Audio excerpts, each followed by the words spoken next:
புத்தகப் பிரியர்களுக்கு வணக்கம். கள்ளிக்காட்டு இதிகாசம் பக்கம் 5.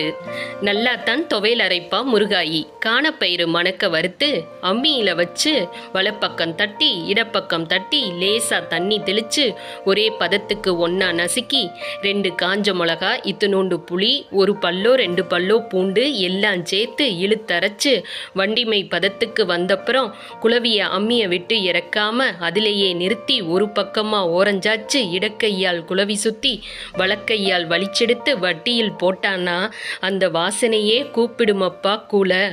பேயத்தேவர் தூக்குவாளி திறந்தார் ஆசையோடு. துவையல் மூக்கை தூக்குமென்று எதிர்பார்த்தார். சோளக்கஞ்சிக்கு ஊற்றி வைத்த நீர்மோரின் உள்ளலை அடித்து கரைந்து போனதுமல்லாமல் நீர்மோரின் நிறத்தையே மஞ்சளாய் மாற்றியிருந்தது துவையல். பார்த்ததும் சோகத்தில் புன்னகை பூத்தார் பேயத்தேவர். ஏல கேனப்பேல, இதாடா ஒஞ்சூச்சி, வெளியே அப்பி வச்சிருந்தாலும் காக்கா திண்டது போக மிச்சம் இருந்திருக்கும்.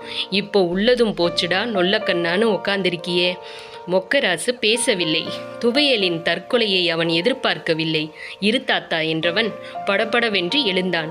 கிழுவை மரம் தாண்டியோடி 2-3 புதர் தேடி கொத்து விரல்களாய் மொத்தமாய் நீண்டு வளர்ந்திருக்கும் கட்டுக்கடகா பறித்தான். காணமிளகாய் செடியிலிருந்து பிஞ்சும் காயும் பிடுங்கினான். 2ஐயும் பாறையில் வைத்து கல்லொன்று எடுத்து கால் சட்டையில் துடைத்து தட்டினான். உப்பு அந்த ஆடம்பரத்துக்கு அங்கெங்கே போவது. தும்பை செடி பறித்து அதில் சாறு பிழிந்தான்.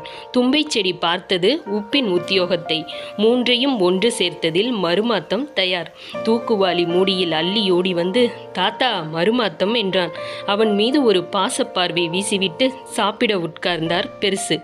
கடைசி சோளப்பருக்கை வரை துளாவி தின்று கஞ்சி தண்ணியை தூக்கி ஒரே மூச்சில் குடித்துவிட்டு ஆவாரங்குலையில் கைதுடைத்து வேட்டியின் ஒரு நுனியில் பெருசு வாய் துடைத்த போது காடு கிளிய கேட்டதந்த கூக்குரல்.